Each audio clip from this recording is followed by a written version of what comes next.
Welcome back to the Healing Poetic Podcast. I'm Keya McClain the Poet, your hardcore healing pen coach.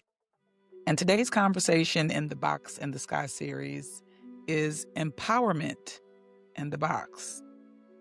Full title of this particular episode is When Women Preach Empowerment but Quietly Compete. Okay, listen. This conversation may make some people uncomfortable, but I think it's a necessary conversation because we are living in an era where empowerment language is pretty much everywhere. Women supporting women, sisterhood, healing circles, boss women, collaboration, community. And at one point, I had a nonprofit organization called Empower to Be, and that is the premise of what that organization was rooted in. But if we're honest, there are a lot of women quietly competing with women they claim to support. And I don't even say that from a place of judgment. I say it from observation, from experience, from healing and emotional honesty. I actually believe many women began friendships, collaborations, and connections with authentic intentions. I really do. I don't think that most women consciously enter spaces saying, I want to hate this woman. I want to compete with her. I want to secretly resent her. I think what happens is connection eventually confronts those unresolved emotions. All right.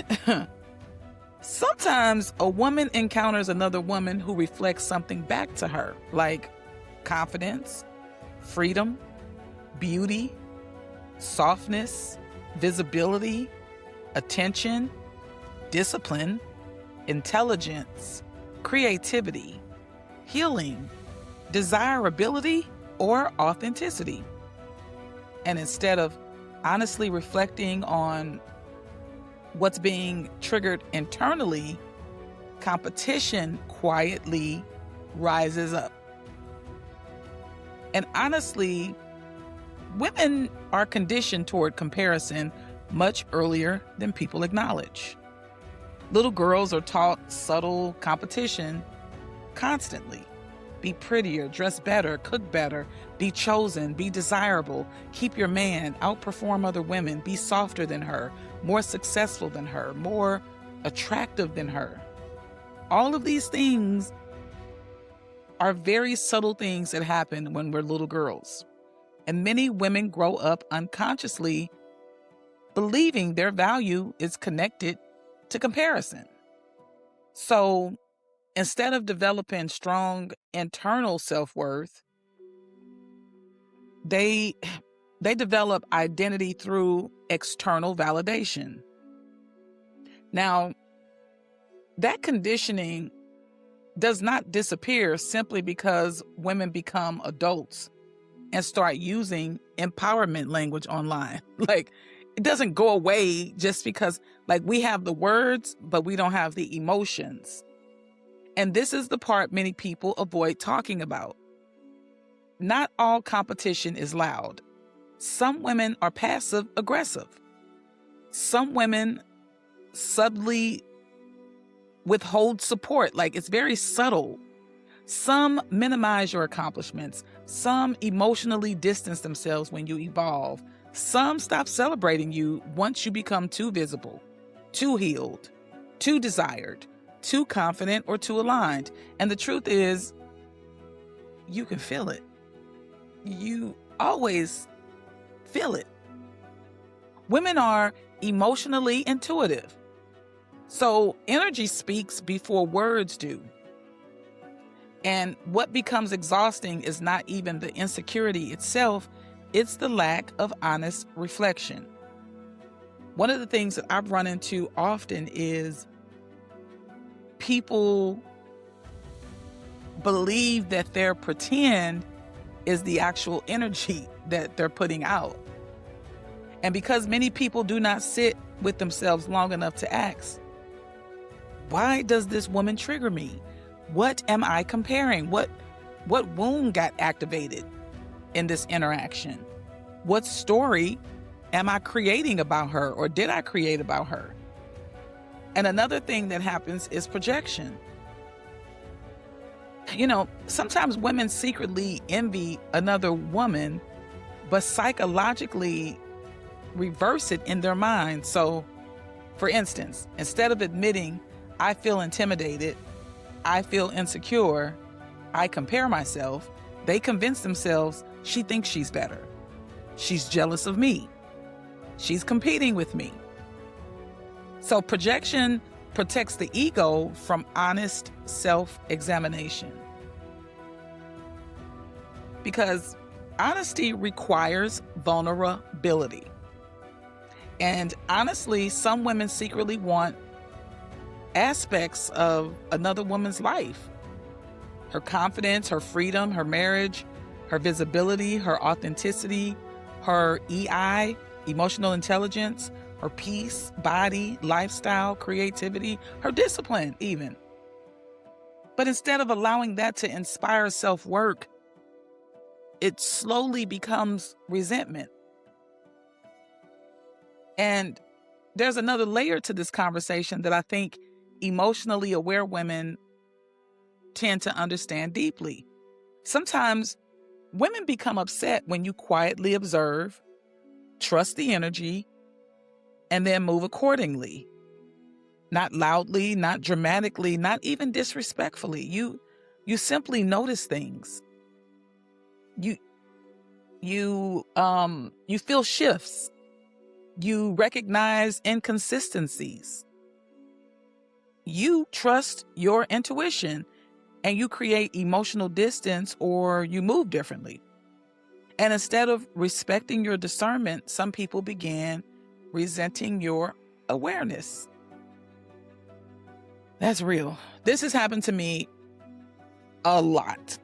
Of all the things that I've discussed, it's when I recognize, because I'm not always immediately trusting of my intuition, which is something that I'm continuing to work through. That's my truth. I can walk into a situation knowing that something is off about this interaction. I can feel the energy, and I'll proceed, and it gets weirder and weirder and weirder. And then finally, I will just remove myself totally from a situation because I don't need any further proof. And I'm not angry. I'm not bitter. I don't need to talk about you. I don't need to throw shade at you. I just need to disconnect from you. Because some people are comfortable around women who ignore energy, override intuition, or just continuously overextend themselves despite discomfort.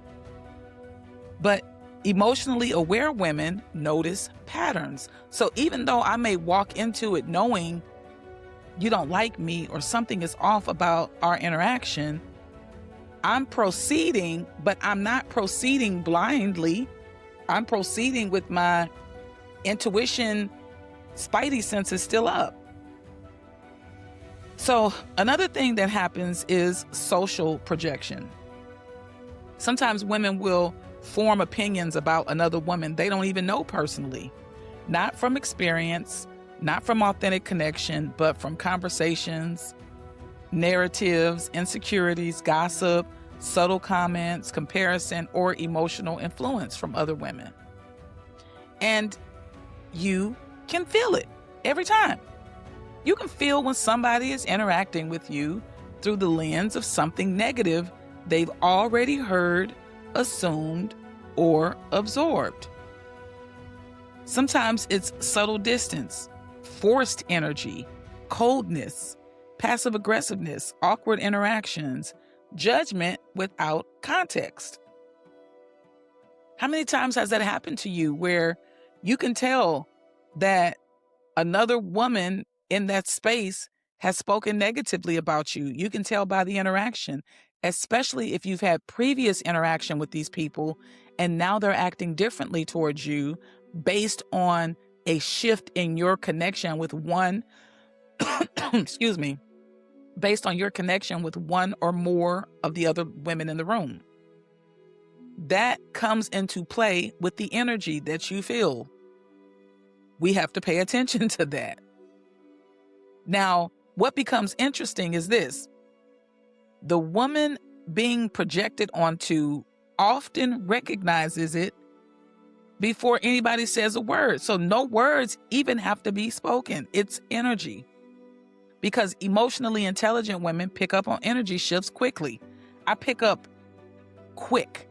I feel it. And I know that there's a ton of other women that feel that. This is where I am seeking my tribe. Are you there? Because honestly, this can get exhausting. There are times it's been extremely exhausting for me. Especially when you realize some people never took the time to know you authentically before deciding who you were. So this is why self-awareness matters so deeply. Because unresolved insecurity often creates false narratives. Some women project jealousy onto women who are simply discerning. Some project arrogance onto women who are simply confident. And some project competition onto women who are simply focused. What I've learned is not every woman who distances herself is jealous, but not every woman who claims empowerment has healed her relationship with comparison, projection, or insecurity either.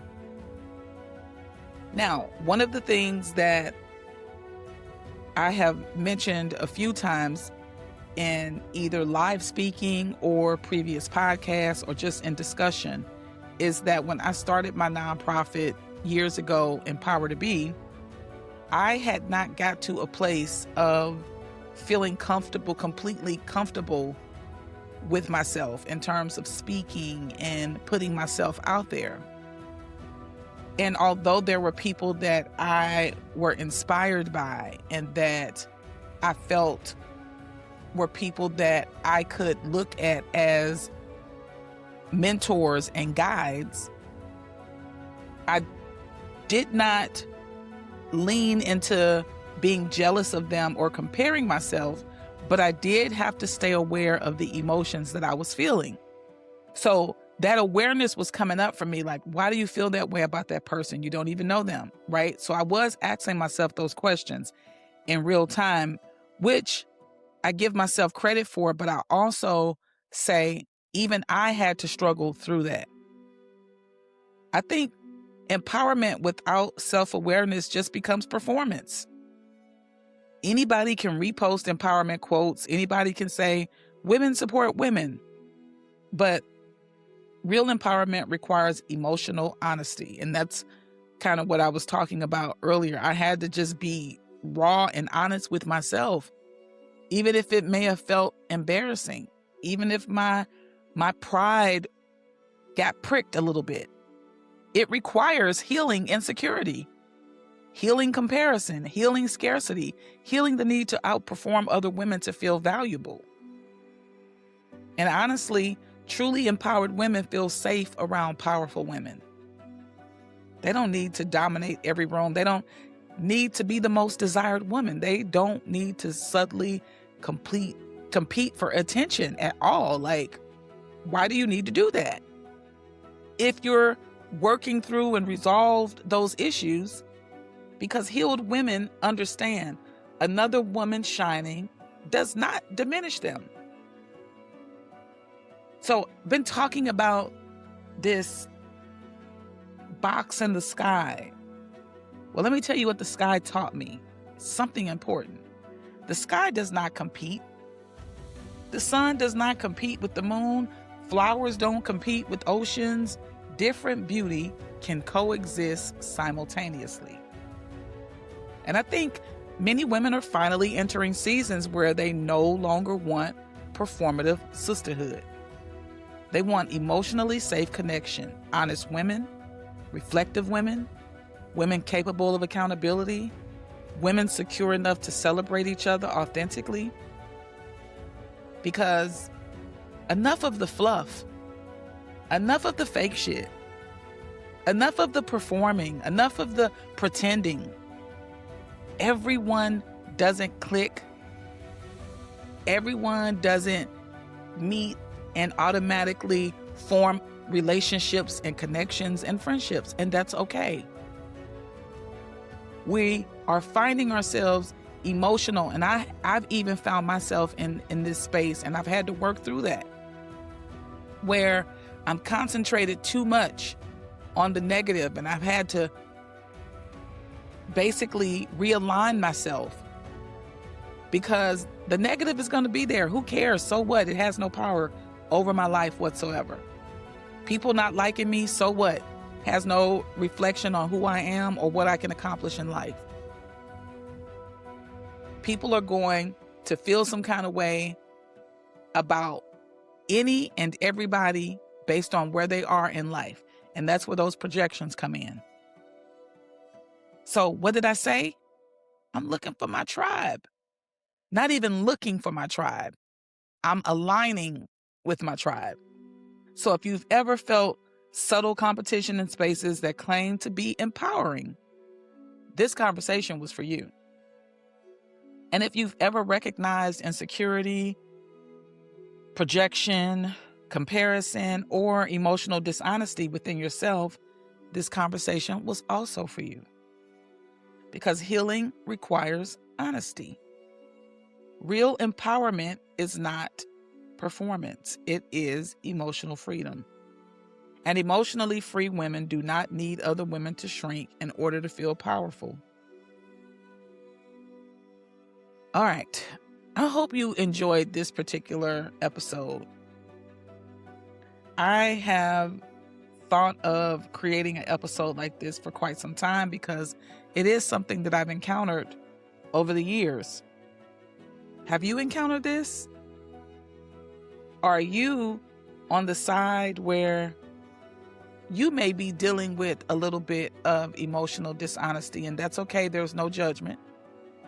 As I've shared, I've been in some of these spaces at different periods of my life.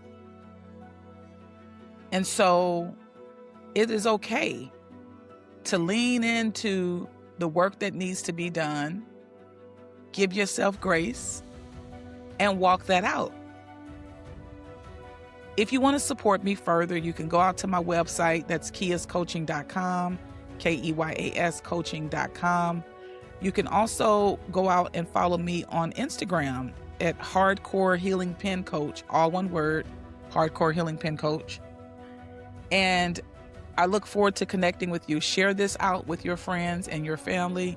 Feel free to send me an audio note or an email sharing your thoughts about this particular podcast. This is Keya McClain the Poet, and I will talk with you soon. Peace.